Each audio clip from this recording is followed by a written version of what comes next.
how could a small, largely uneducated, poverty-stricken group of disciples considered a Jewish cult on the margins of society ever shake the Roman world?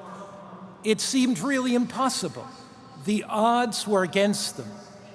Now, most estimates by historians and sociologists of the population of the Roman Empire in the first century range someplace between 59 and 76 million.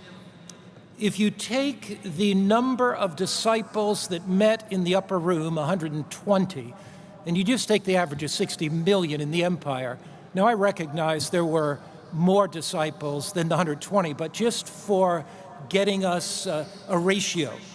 If you take that 120 disciples that met in the upper room, and you look at these 60 million, that's one Christian to every 500,000 people.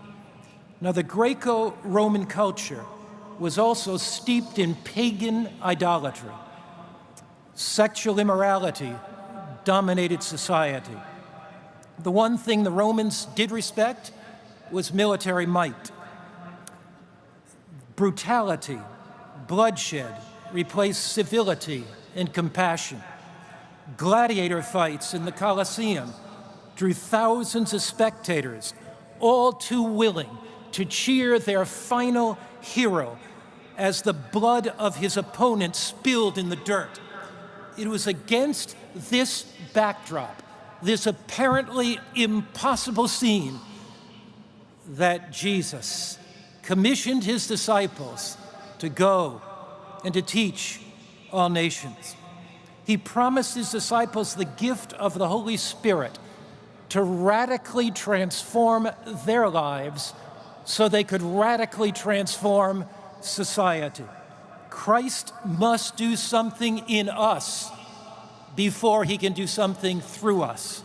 He must do something for us before he can do something with us.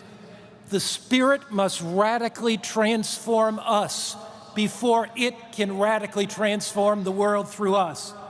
Now, the book of Acts is the story of transformed disciples filled with the power of the Holy Spirit, reaching the world with the gospel of Christ. The story of the book of Acts is the story of fishermen.